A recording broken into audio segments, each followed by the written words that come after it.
വിവാഹത്തിന് ശേഷം സ്ത്രീകൾക്ക് പകരം പുരുഷന്മാർക്ക് യാത്രയപ്പ് നൽകുന്ന ഒരു സ്ഥലം ഇന്ത്യയിലുണ്ടെന്ന് നിങ്ങൾക്കറിയാമോ? ഇവിടെ വിവാഹശേഷം പുരുഷന്മാർ ഭാര്യയുടെ കുടുംബ പേരാണ് സ്വീകരിക്കുന്നത്. പാകിസ്ഥാൻ പിടിച്ചെടുക്കാൻ ശ്രമിച്ച സ്ഥലം. ഈ സ്ഥലം അതിന്റെ പ്രകൃതി സൗന്ദര്യത്താൽ ലോകമെമ്പാടും പ്രശസ്തമാണ്. എല്ലാ വർഷവും ദശലക്ഷക്കണക്കിന് സഞ്ചാരികളാണ് ഇവിടെ എത്തുന്നത്. പറഞ്ഞു വരുന്നത് ലക്ഷദ്വീപിനെ കുറിച്ചാണ്. വിനോദസഞ്ചാരത്തെ ചൊല്ലി മാൽദീവ്സുമായുള്ള തർക്കത്തിനിടയിൽ ഇന്ത്യൻ സോഷ്യൽ മീഡിയയിലെ ചലോ ലക്ഷദ്വീപ് എന്ന ക്യാമ്പയിൻ ശ്രദ്ധേയമായതോടെ എല്ലാവരുടെയും ശ്രദ്ധ ഇപ്പോൾ ലക്ഷദ്വീപിലേക്ക് തിരിഞ്ഞിരിക്കുകയാണ്. ലക്ഷദ്വീപിലേക്ക് വിനോദസഞ്ചാരം പ്രോത്സാഹിപ്പിക്കുന്നതിന് പിന്തുണയുമായി നിരവധി സെലിബ്രിറ്റികളും പ്രമുഖ വ്യക്തികളും രംഗത്തെത്തുകയും ചെയ്തു. ലക്ഷദ്വീപ് എല്ലായ്പ്പോഴും ഇന്ത്യയുടെ ഭാഗമായിരുന്നില്ല എന്ന് വേണമെങ്കിൽ നമുക്ക് പറയാം. പിന്നെ അതെപ്പോൾ എങ്ങനെ ഇന്ത്യയിൽ ചേർന്നു? ലക്ഷദ്വീപിന്റെ സംസ്കാരവും ചരിത്രവും എന്താണ്? എന്തുകൊണ്ടാണ് ഇത്രയധികം വിനോദസഞ്ചാരികൾ ഇവിടെ വരാൻ ഇഷ്ടപ്പെടുന്നത്? ഈ ദ്വീപിൽ നിങ്ങൾക്ക് സന്ദർശിക്കാൻ കഴിയുന്ന എല്ലാ സ്ഥലങ്ങളെയും കുറിച്ച് വിശദമായി ഈ വീഡിയോയിൽ പറയും. എല്ലാവർക്കും ഫെമിന്റെ പുതിയൊരു വീഡിയോയിലേക്ക് സ്വാഗതം. കവരത്തി ദ്വീപ് ലക്ഷദ്വീപിന്റെ തലസ്ഥാനമാണെന്നും ഇവിടുത്തെ ഏറ്റവും പ്രധാനപ്പെട്ട വിനോദസഞ്ചാര കേന്ദ്രങ്ങളിൽ ഒന്നാണെന്നും നിങ്ങൾക്കറിയാമോ? ഇവിടെ ഇരുന്നുകൊണ്ട് പ്രകൃതിയുടെ മനോഹരമായ കാഴ്ചകൾ ആസ്വദിക്കാം. ശാന്തമായ ചുറ്റുപാടുകൾക്കിടയിൽ കടൽവെള്ളത്തിന്റെ തിരമാലകളുടെ ശബ്ദം കേൾക്കാം. ഇവിടെ ചുറ്റും മനോഹരമായ തെങ്ങുകൾ കാണാം. ലക്ഷദ്വീപ് എന്നത് സംസ്കൃതത്തിൽ നിന്നും മലയാളത്തിൽ നിന്നും ഉരുത്തിരിഞ്ഞ പദമാണ്. അതായത് 1,00,000 ദ്വീപുകൾ. ഈ ദ്വീപ് നിരവധി ദ്വീപുകൾ ചേർന്നതാണ്. ലക്ഷദ്വീപ് യഥാർത്ഥത്തിൽ 36 ദ്വീപുകളുടെ ഒരു കൂട്ടമാണ്. എന്നാൽ ഇതിൽ 10 ദ്വീപുകളിൽ മാത്രമാണ് ആളുകൾ താമസിക്കുന്നത്. ബാക്കിയുള്ള ദ്വീപുകൾ പൂർണ്ണമായും വിജനമാണ്. 32.62 ചതുരശ്ര കിലോമീറ്റർ മാത്രം വിസ്തൃതിയുള്ള ലക്ഷദ്വീപ് ഇന്ത്യയിലെ ഏറ്റവും ചെറിയ കേന്ദ്രഭരണ പ്രദേശമാണ്. അതായത് കുറച്ച് ദിവസത്തിനുള്ളിൽ ദ്വീപ് മുഴുവൻ കാൽനടയായി ചുറ്റിക്കറങ്ങാം.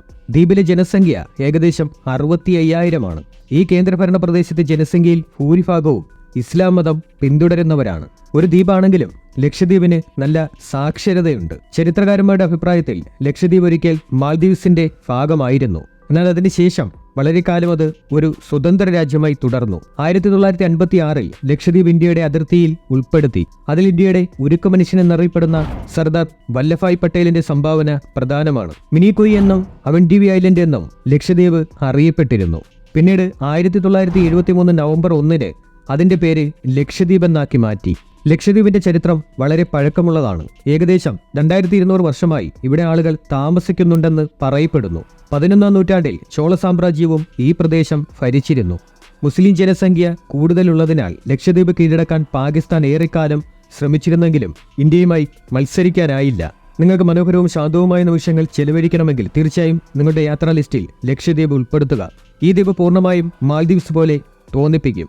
അതായത് കുറഞ്ഞ ബഡ്ജറ്റിൽ നിങ്ങൾക്ക് കുടുംബമായോ സുഹൃത്തുക്കളുമായോ പങ്കാളിയുമായോ ലക്ഷദ്വീപിലേക്ക് വരാം. നിങ്ങൾക്കിവിടെ ധാരാളം വിനോദങ്ങൾ ലഭിക്കും. നഗരത്തിന്റെ തിരക്കുകളിൽ നിന്ന് മാറി നിങ്ങൾക്കിവിടെ യഥാർത്ഥ സമാധാനം അനുഭവപ്പെടും. ലക്ഷദ്വീപിലെ അതിമനോഹരമായ ബീച്ചുകൾ കൂടാതെ പച്ചപ്പ് നിറഞ്ഞ വനങ്ങളും ആഡംബര റിസോർട്ടുകളും മനോഹരമായ പവിഴപ്പുറ്റുകളും നിങ്ങൾക്ക് കാണാൻ കഴിയും. ലക്ഷദ്വീപിൽ നിരവധി കായിക വിനോദങ്ങൾ ആസ്വദിക്കാം. നിങ്ങൾക്ക് സ്കൂബ ഡൈവിംഗ് ഇഷ്ടമാണെങ്കിൽ ഇത് ഏറ്റവും അനുയോജ്യമായ സ്ഥലമാണ്. ക്രിസ്റ്റൽ ശുദ്ധജലത്തിനുള്ളിൽ മത്സ്യങ്ങൾ നീന്തുന്നത് ഇവിടെ കാണാം. കൂടാതെ പ്രകൃതിദത്തമായ ആവാസ വ്യവസ്ഥയിൽ നിരവധി മനോഹരമായ മത്സ്യങ്ങളെയും കടൽ ജീവികളെയും കാണുന്നതിന്റെ അനുഭവം തികച്ചും വ്യത്യസ്തമായിരിക്കും.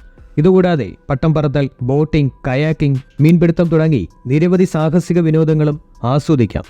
നിങ്ങൾക്ക് മാൽദീവ്സിനെ കുറിച്ചും നിലവിലത്തെ പ്രശ്നങ്ങളെക്കുറിച്ചും ചില നിഗൂഢമായ കാര്യങ്ങൾ അറിയാൻ താല്പര്യമുണ്ടെങ്കിൽ അതിന്റെ വീഡിയോ ചാനലിലുണ്ട്. മുകളിൽ ലിങ്ക് ആഡ് ചെയ്തിട്ടുണ്ട്. അതിൽ ക്ലിക്ക് ചെയ്ത് കാണാം.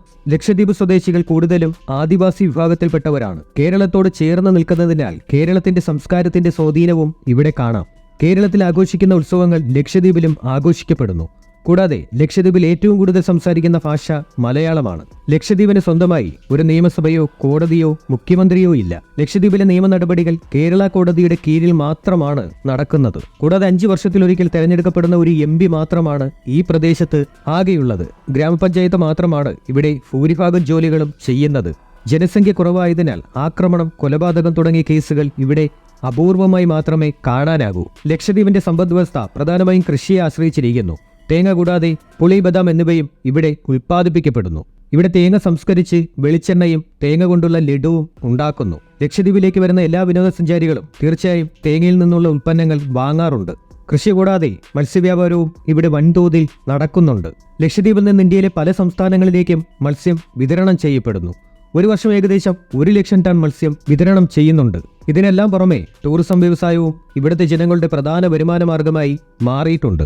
ഇസ്ലാം മതത്തിൽ വെള്ളിയാഴ്ചയ്ക്ക് വലിയ പ്രാധാന്യമുള്ളതിനാൽ ലക്ഷദ്വീപിൽ നേരത്തെ അവധി ദിനങ്ങൾ വെള്ളിയാഴ്ച ആഘോഷിച്ചിരുന്നു. എന്നാൽ കുറച്ചുകാലം മുമ്പ് രാജ്യത്തിന്റെയും ലോകത്തെയും പോലെ ഇവിടെയും അവധി വെള്ളിയാഴ്ചയ്ക്ക് പകരം ഞായറാഴ്ചയിലേക്ക് മാറ്റി. ഇവിടെ പോയി കഴിഞ്ഞാൽ നിങ്ങൾക്ക് തിരികെ വരാൻ തോന്നില്ല. ഇവിടെയുള്ളവർ ആതിഥ്യ മര്യാദയിൽ വിദഗ്ധരായി കണക്കാക്കപ്പെടുന്നു. പലപ്പോഴും പീക്ക് സീസണിൽ വിവിധ ദ്വീപുകളിൽ വിനോദസഞ്ചാരികളെ സ്വാഗതം ചെയ്യുന്നതിനായി വലിയ പരിപാടികൾ സംഘടിപ്പിക്കാറുണ്ട്. ഇന്ത്യൻ പാരമ്പര്യം അനുസരിച്ചാണ് സഞ്ചാരികളെ ഇവിടെ സ്വാഗതം ചെയ്യുന്നത്. ഇന്ത്യയിൽ നിന്ന് വിപരീതമായി ഇവിടെ കല്യാണം കഴിഞ്ഞ് ആൺകുട്ടി പെൺകുട്ടിയുടെ വീട്ടിൽ പോയി മരുമകനായി ജീവിക്കുന്നു. ഇത് മാത്രമല്ല, ആൺകുട്ടിക്ക് ഭാര്യയുടെ കുടുംബപ്പേരും സ്വീകരിക്കേണ്ടതുണ്ട്. ലക്ഷദ്വീപിലേക്ക് പോകാനായി നിങ്ങൾ ഉദ്ദേശിക്കുന്നെങ്കിൽ കടൽ വഴിയോ വിമാനമാർഗമോ നിങ്ങൾക്ക് ഇവിടെ എത്താനാകും. ഇന്ത്യയിലെ എല്ലാ പ്രധാന നഗരങ്ങളിൽ നിന്നും അഗാട്ടി എയർപോർട്ടിലേക്ക് നേരിട്ടുള്ള ഫ്ലൈറ്റുകൾ കിട്ടും. കൊച്ചിയിൽ നിന്നാണ് ഇവിടേക്കുള്ള മിക്ക വിമാനങ്ങളും വരുന്നത്. ഇതുകൂടാതെ കടൽമാർഗം ലക്ഷദ്വീപിലേക്ക് വരണമെങ്കിൽ കൊച്ചി നഗരത്തിൽ നിന്ന് മാത്രമേ സൗകര്യം ലഭിക്കൂ. കൊച്ചി ലക്ഷദ്വീപ് തീരങ്ങൾക്കിടയിൽ ഏകദേശം 400 കിലോമീറ്റർ ദൂരമുണ്ട്. കപ്പലിൽ എല്ലാവിധ സൗകര്യങ്ങളും ലഭിക്കും. യാത്രയിലുടനീളം കടലിന്റെ മനോഹരമായ കാഴ്ചകൾ ആസ്വദിക്കാം. നിങ്ങൾ ആദ്യം കടൽ വഴി അഗാട്ടി ഐലൻഡിലേക്ക് കടക്കും. അഗാട്ടി ഐലൻഡ് വളരെ ചെറുതാണ്. ഏതാനും മണിക്കൂറിനുള്ളിൽ നിങ്ങൾക്ക് കാൽനടയായി അത് പരിവേഷണം ചെയ്യാം. ഈ ദ്വീപ് 8 കിലോമീറ്റർ വിസ്തൃതിയിൽ പരന്നു കിടക്കുന്നു. ഈ ദ്വീപ് സന്ദർശിച്ച ശേഷം തീർച്ചയായും ഇവിടുത്തെ നാടൻ ഭക്ഷണം കഴിച്ചാൽ ഉണക്കിയ ചൂരയുടെ രുചി നിങ്ങൾക്ക് ആസ്വദിക്കാം. കൂടാതെ സസ്യാഹാരികൾക്കുള്ള നിരവധി അത്ഭുതകരമായ വിഭവങ്ങളും ഇവിടെ ലഭിക്കും. ലക്ഷദ്വീപിലെ മറ്റൊരു പ്രധാന ദ്വീപാണ് മിനിക്കോയ് ദ്വീപ്. 1885 സ്ഥാപിതമായ ഒരു ലൈറ്റ് ഹൗസാണ് ഈ ദ്വീപിന്റെ പ്രധാന ആകർഷണം. ഈ ലൈറ്റ് ഹൗസിന്റെ മുകളിൽ നിന്നാൽ ലക്ഷദ്വീപിന്റെ മുഴുവൻ മനോഹരമായ കാഴ്ചകൾ കാണാം. കൂടാതെ വിളക്കുമാടത്തിന് മുകളിലുള്ള കടൽക്കാറ്റും ആസ്വദിക്കാം. ദ്വീപിലെ ഏറ്റവും വലിയ രണ്ടാമത്തെ ദ്വീപ് കൂടിയാണിത്. ഈ ദ്വീപിൽ ബോട്ട് സവാരിയും ആസ്വദിക്കാം. ലക്ഷദ്വീപിലെ എല്ലാ ദ്വീപുകളിലും സൂര്യാസ്തമയത്തിന്റെയും സൂര്യോദയത്തിന്റെയും മനോഹരമായ കാഴ്ചകൾ കാണാൻ കഴിയുമെങ്കിലും ഈ ദ്വീപിന്റെ പ്രത്യേകത മറ്റേതൊരു ദ്വീപിനെ അപേക്ഷിച്ച് ലക്ഷദ്വീപിലെ ഏറ്റവും മനോഹരമായ സൂര്യോദയവും സൂര്യാസ്തമയവും ഈ ദ്വീപിൽ നിങ്ങൾക്ക് കാണാൻ കഴിയും എന്നതാണ്. ഇതുകൂടാതെ സ്കൂബ ഡൈവിങ്ങിനൊപ്പം ഡോൾഫിനുകൾക്കും മറ്റ് മത്സ്യങ്ങൾക്കുമൊപ്പം നീന്താനും അവസരം ലഭിക്കും. വാട്ടർ സ്പോർട്സും സാഹസിക വിനോദങ്ങളും പരമാവധി ആസ്വദിക്കാൻ തീർച്ചയായും കഡ്മഡ് ഐലൻഡ് സഹായിക്കും.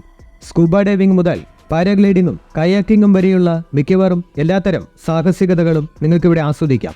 സമുദ്രജീവികളെക്കുറിച്ചും സമുദ്രജലത്തെക്കുറിച്ചും കൂടുതൽ അറിയണമെങ്കിൽ ലക്ഷദ്വീപിന്റെ തലസ്ഥാനമായ കവരത്തി ഐലൻഡിൽ നിർമ്മിച്ചിരിക്കുന്ന മറൈൻ മ്യൂസിയം സന്ദർശിക്കാൻ മറക്കരുത്. ഇവിടെ നിരവധി വലിയ മ്യൂസിയങ്ങളുണ്ട്. അതിൽ നൂറുകണക്കിന് കടൽജീവികളെ കാണാൻ കഴിയും. ഈ ഇനങ്ങളിൽ പലതും ലക്ഷദ്വീപിൽ എവിടെയും കാണാത്ത തരത്തിലുള്ളവയാണ്. കടലിന്റെ ആഴങ്ങളിൽ ഒളിഞ്ഞിരിക്കുന്ന എല്ലാ രഹസ്യങ്ങളെയും കുറിച്ചറിയാനുള്ള അവസരവും ഈ മ്യൂസിയത്തിൽ ലഭിക്കും. ഇന്ത്യക്കാർക്കുള്ള ഈ മ്യൂസിയത്തിന്റെ ടിക്കറ്റ് 15 രൂപ മാത്രമാണ് എന്നതാണ് ഏറ്റവും വലിയ കാര്യം. ലക്ഷദ്വീപിൽ നിരവധി ദ്വീപുകൾ ഉണ്ടെങ്കിലും ലക്ഷദ്വീപ് ഒഴികെയുള്ള ദ്വീപുകളിൽ മദ്യപാനം പൂർണ്ണമായും നിരോധിച്ചിരിക്കുന്നു. ഈ നിയമം ലംഘിക്കുന്നവർക്കെതിരെ നടപടിയെടുക്കുകയും പിഴ ചുമത്തുകയും ചെയ്യും. കൂടാതെ വിനോദസഞ്ചാരികൾക്കും വസ്ത്രമില്ലാതെ ഇവിടെ കറങ്ങാൻ കഴിയില്ല. നിങ്ങൾ ഇന്ത്യക്കാരനാണെങ്കിൽ ലക്ഷദ്വീപിലെ ഏത് ദ്വീപും സന്ദർശിക്കാം. വിദേശ സഞ്ചാരികൾക്ക് ഇവിടെ 3 ദ്വീപുകൾ മാത്രമേ സന്ദർശിക്കാൻ അനുമതിയുള്ളൂ. അത്തരം ദ്വീപുകൾ സന്ദർശിക്കാൻ കൊച്ചിയിൽ നിന്നോ ലക്ഷദ്വീപ് ഭരണകൂടത്തിൽ നിന്നോ അനുമതിക്കത്ത് ഒപ്പിട്ട് വാങ്ങണം. എന്നാലും മിക്ക ടൂറിസ്റ്റ് ഗൈഡുകളും ഈ ജോലി എളുപ്പത്തിൽ ചെയ്യാറുണ്ട്. ലക്ഷദ്വീപ് ഇന്ത്യയുടെ ഭാഗമായതിനാൽ ഇവിടെ പോകാൻ നിങ്ങൾക്ക് ഒരു തരത്തിലുള്ള വിസയും ആവശ്യമില്ല. വിമാനത്തിലും കപ്പലിലും ലക്ഷദ്വീപിലെത്താം. ഇവിടെ പോകുമ്പോൾ അധിക വസ്ത്രങ്ങൾ കൂടെ കരുതുക. കാരണം ഇടയ്ക്കിടെ നിങ്ങൾക്ക് കടലിലെ ശുദ്ധജലത്തിലേക്ക് പോകാൻ തോന്നും. അതുമൂലം നിങ്ങളുടെ വസ്ത്രങ്ങൾ വീണ്ടും വീണ്ടും നനയുന്നതിനാൽ മാറാനായി വേറെ വസ്ത്രങ്ങൾ ആവശ്യമാണ്. സൂര്യപ്രകാശം കണ്ണുകളിൽ തറച്ചു കയറുന്നത് ഒഴിവാക്കാനായി സൺഗ്ലാസ് ഉപയോഗിക്കാം. നിങ്ങൾ ലക്ഷദ്വീപിൽ പോയിട്ടുണ്ടെങ്കിൽ കമന്റിലൂടെ ഞങ്ങളെ അറിയിക്കുക. ഈ വീഡിയോ ഇഷ്ടമായ ലൈക്ക് ചെയ്യണം, ഷെയർ ചെയ്യണം. കൂടാതെ ചാനൽ സബ്സ്ക്രൈബ് ചെയ്ത ശേഷം ബെല്ലൈക്കൻ അമർത്തി ഓൾ എന്ന ഓപ്ഷൻ സെലക്ട് ചെയ്യുകയും വേണം. അടുത്ത വീഡിയോയിൽ കണ്ടുമുട്ടുന്നവരെ ഗുഡ് ബൈ. ജയ് ഹിന്ദ്.